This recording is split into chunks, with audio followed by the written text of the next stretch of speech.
Henry VIII's son faced a death more terrifying than you think.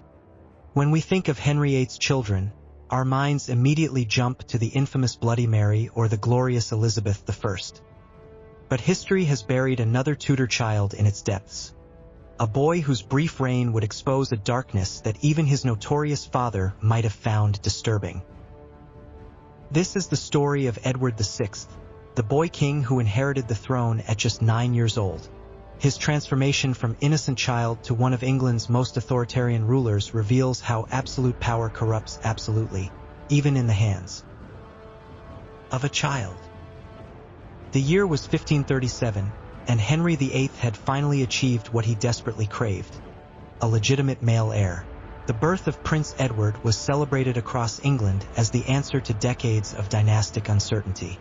But this long-awaited arrival came at a terrible cost.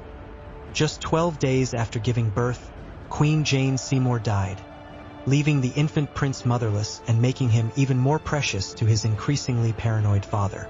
From his earliest days, Edward was treated not as a child, but as England's future salvation. Surrounded by guards, tutors, and courtiers who reminded him constantly of his divine destiny, this isolation from normal childhood experiences would prove to be the first step in creating a monster. Unlike his sisters Mary and Elizabeth, Edward knew only praise and adoration. Henry VIII showered his son with attention and affection that bordered on worship. The young prince was given the finest tutors money could buy, brilliant minds who would shape his worldview in ways that would shock the world. But these weren't ordinary teachers. They were radical Protestant theologians chosen specifically to mold Edward into the perfect Protestant king. By age 6, he was already studying theological treatises about the evils of Catholicism. What made Edward's upbringing particularly dangerous was how it combined intellectual sophistication with complete emotional isolation. He could debate theology with scholars, but had never played with other children. In the autumn of 1547, England found itself ruled by a 9-year-old boy who had been raised to believe he was God's chosen instrument on earth. Edward VI ascended the throne following his father's death, inheriting not just a crown, but a kingdom torn apart by religious upheaval. The young king quickly began asserting his authority. Within weeks of his coronation, Edward was personally reviewing death sentences and showing disturbing enthusiasm for executions of those he deemed heretical. Court records reveal a child who treated matters of life and death like intellectual exercises. Witnesses reported that Edward would often smile when signing death warrants, apparently pleased with his own cleverness. His personal servants found drawings in his chamber depicting various torture methods annotated with Edward's commentary on their effectiveness. While other 9-year-olds played with toys, Edward studied the Spanish Inquisition.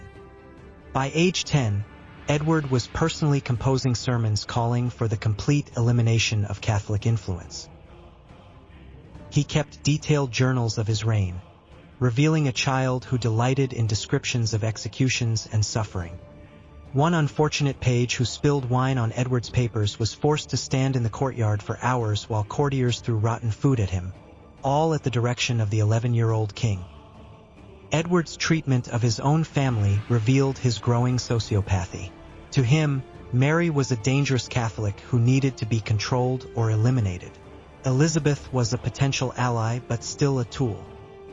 When his uncle Thomas Seymour tried to gain favor through gifts and flattery, Edward saw manipulation, not kindness. He supported his uncle's execution without a hint of emotion.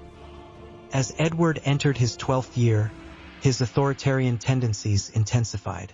He issued strict laws dictating how subjects should pray, what they should believe, and even how they should think about God. Violation of these rules was treated as treason against both crown and deity. Edward reviewed every case himself, often increasing the recommended punishments. One Catholic priest who refused to renounce his faith was forced to carry a sign reading "Enemy of Christ" through London while children threw stones. Edward watched from his window, reportedly laughing. In private letters, Edward referred to Mary as the bastard and Christ's enemy, plotting ways to have her declared illegitimate or executed. When Edward began showing signs of serious illness in early 1553, his behavior became even more erratic and cruel.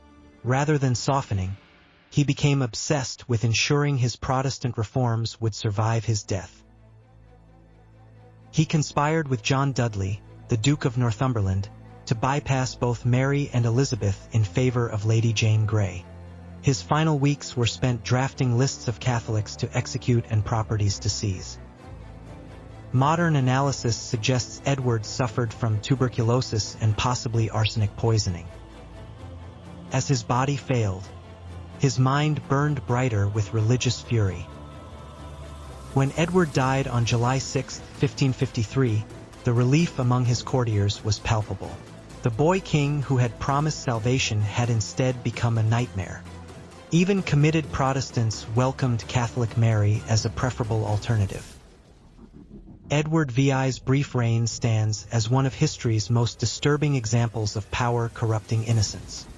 The boy who began as Henry VIII's cherished heir ended as a figure so frightening that his own death was celebrated by his subjects.